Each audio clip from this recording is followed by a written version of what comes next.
It's an ancient island, cursed by a power-hungry god.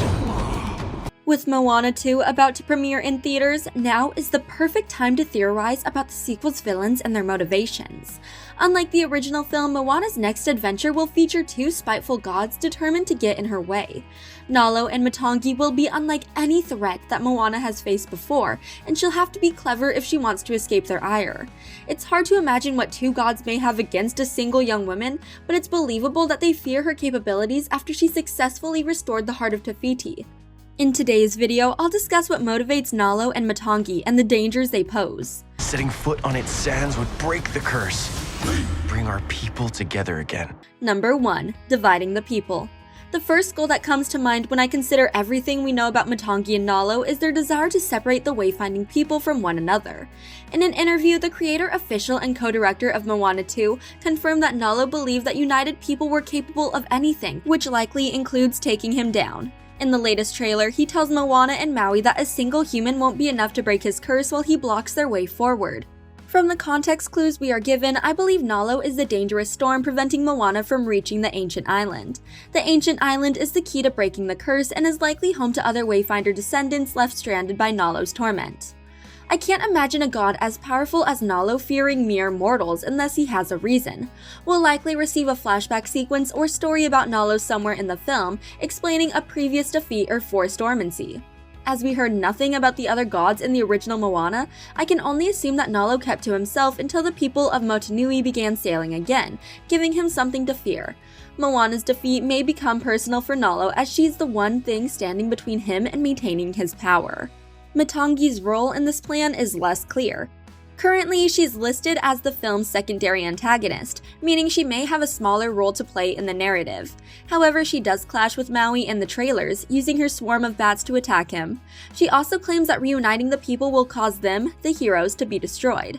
I can only assume that she's working alongside Nalo, potentially acting as his right hand or assistant on the ground. So far, Matangi is the only one of the pair who has a human form. It's possible that she'll infiltrate and investigate Moana's people to ensure they're not a threat. I would love this dynamic, with Matangi playing the capable brawn that carries out Nalo's plans. What if you don't come back? The ocean connects us. Number 2. Defeating Maui.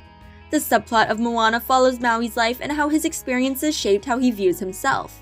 It would be hard for anyone to recover from their parents' abandonment, even when left as a baby.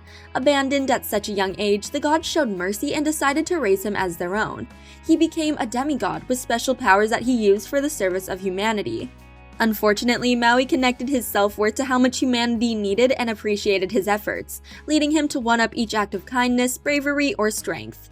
His desperation to feel accepted by humanity ultimately led to his theft of Te Fiti's heart, the catalyst for the entire Moana franchise.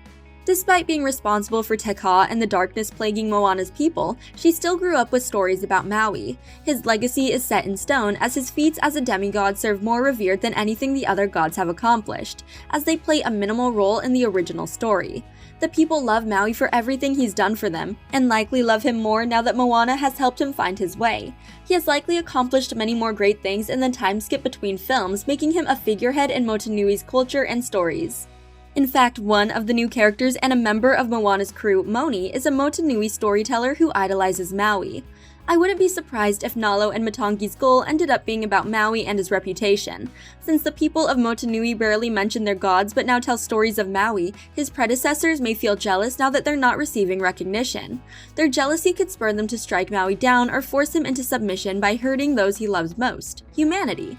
Maui is the only character who has offered to fight the other gods in every trailer, while Matangi hasn't hesitated to call out his relationship with Moana in retribution. Try to reconnect the people of the ocean.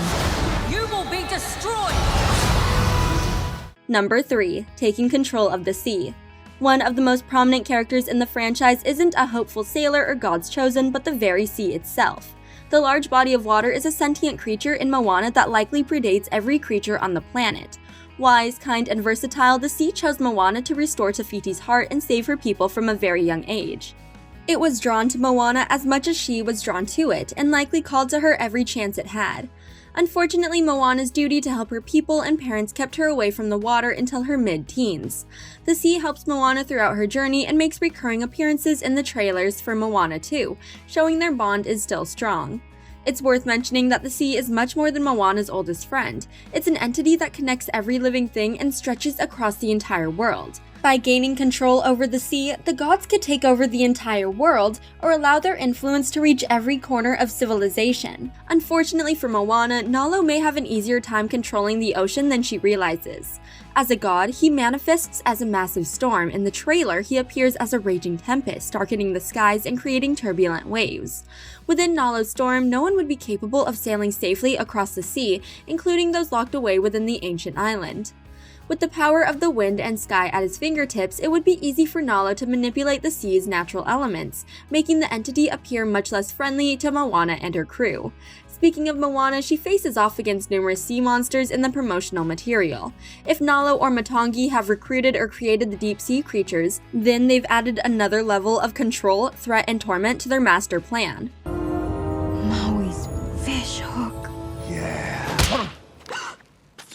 Number 4. Overthrowing the other gods. There were very few characters in the original Moana, especially during the bulk of the film when Moana and Maui sailed across the sea. Many supporting characters like the Kakamora, Heihei, and the sea don't speak. The many voiceless characters add to the illusion that Moana and Maui are lost in the ocean, only capable of depending on one another for everything. It's isolating, quiet, and leaves room for retrospection. During this entire journey, Moana and Maui rarely mention the gods by name, and they never think to ask them for help. The only god the audience repeatedly hear about is Te Fiti, which makes me feel like the gods have become a hands-off organization that is allowing humanity to evolve on its own. Despite this, we know from Maui and Grandma Tala that the gods did have a more involved role, like choosing to raise an abandoned baby. If they have chosen to live a more docile and less involved lifestyle, it may have been a group decision. However, not every god may approve of this choice, with a few of them desiring recognition, praise, and tribute from humans. It would make sense if Nalo and Matangi wanted to overthrow their fellow gods to maintain their relevance. For example, Moana's people may pay tribute to Nalo, believing their offerings will ease his devastating storms. He may have already implemented this plan with the people living on the ancient island. Anyone living there would be plagued by his curse, unable to set foot off the shore or sail to safer locations. You know, a real wayfinder never sleeps, so they actually get where they need to go. Muscle up, Buttercup! Considering their title as gods, I'm excited to see what the franchise's next villains bring to the table. Moana 2 already promises to have higher stakes and more significant threats than its predecessor. Fortunately, Moana will have an entire crew and Maui to support her as they travel through turbulent waters, but Nalo and Matangi may be a bigger problem than any of them realize. With the right motivation, these gods may willingly risk everything to achieve their goals, making them the most dangerous characters to debut in the franchise so far. Hopefully, like Taka before them, they can be brought back to the light. You are a bad person. If you can talk, you can teach. Wayfinding. Ugh. Thanks for watching. If you enjoyed this video, hit that like button, subscribe to our channel, and turn on notifications to stay updated on our uploads. Taka was stuck on the barrier island. It's lava. It can't go in the water. We can find a way around.